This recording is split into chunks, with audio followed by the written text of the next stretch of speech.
व्यापारी हम जानते हैं जी, 19 मिलता है तो 13 में कौन आएगा।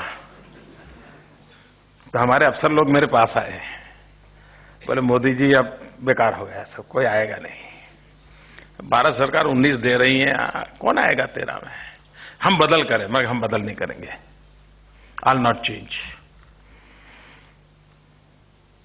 और मैंने रिस्क लिया। परिस्थिति ये बनी कि 19 में कोई नहीं गया, 13 में क्यों लग गई। और आज हम एशिया के सबसे बड़े सोलर प्लांट वाले बन गए, एशिया का सबसे बड़ा। क्यों? Good governance, not the policy. मेरी और भारत सरकार की नीति एक थी, ऊपर से वो 6 रुपए ज्यादा देते थे, लेकिन क्यों आए तो उनको अनुभव हुआ कि भाई इफेक्टिव गवर्नेंस है कि नहीं है, जो नीतियों को कहा गया है उसको मानने वाले लोग हैं कि नहीं है। और अगर उसमें हम इन्वेस्टर का एक कॉन्फिडेंस बिल्डअप करते हैं तो फिर उसके लिए 19 और 13 का मायना बहुत कम हो जाता है। उसको लगता है भले 2 साल कम कमाएंगे फिर कमा लेंगे, and then it come forward. ये जो मूलभूत बातें हैं जिसको लेकर के आज देश कठिनाइयों को अनुभव कर रहा है, उसको हम बदलाव चाहते हैं। ये बात सही है। किसी भी देश की इच्छा क्या रहती है? विकास करना हो तो क्या, इकोनॉमिकल सिस्टम हमारी साउंड हो, सरप्लस बजट हो, एक्सपोर्ट अच्छा हो, पर कैपिटा इनकम ठीक हो,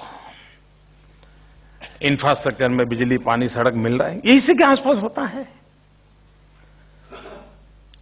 ये बाय एंड लार्ज हर जगह पे सुनने को मिलता है, लेकिन यहां से रुक करके हमारा देश हम नहीं चला सकते। ये अनिवार्य होने के बाद भी 2 कदम और आगे चलने का निर्णय अभी से करना पड़ेगा।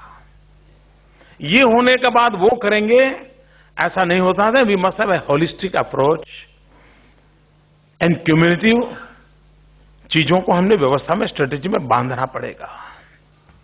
और इसलिए क्या हम नहीं चाहेंगे कि हमारे देश के नौजवानों को, हमारे देश के नागरिकों को स्वमान से जीने के लिए जिंदगी जीने का अवसर मिले।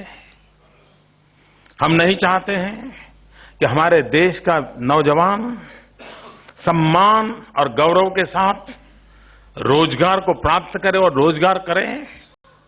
ये एनवायरनमेंट क्रिएट करना एक हमारी कॉमन रिस्पॉन्सिबिलिटी है।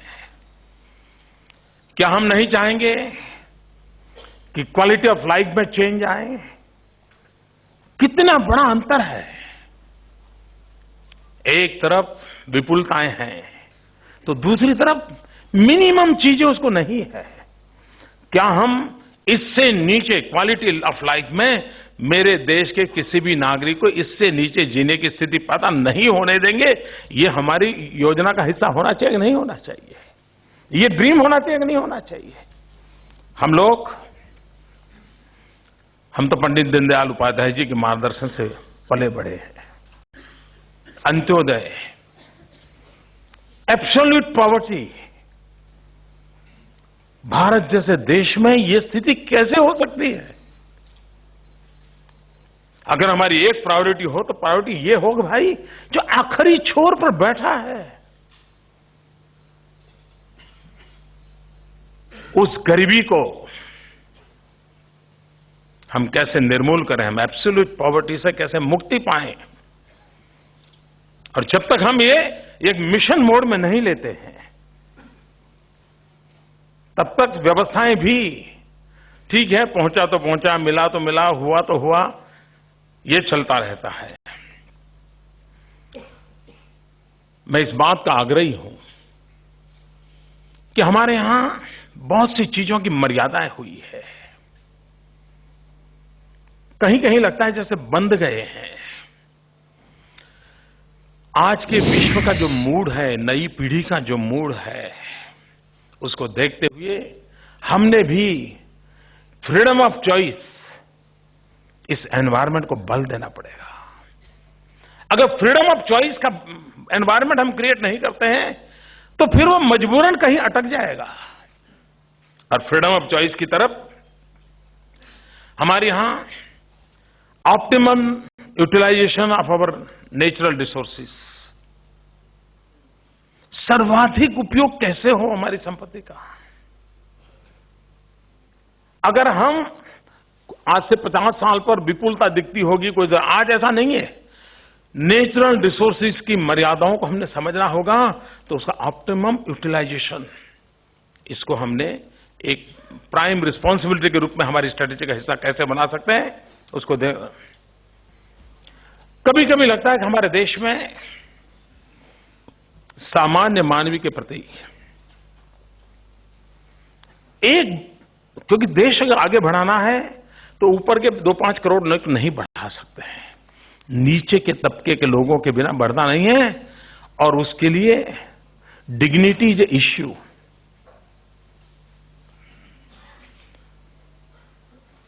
हम कहते हैं श्रम एव जयते, डिग्निटी ऑफ लेबर।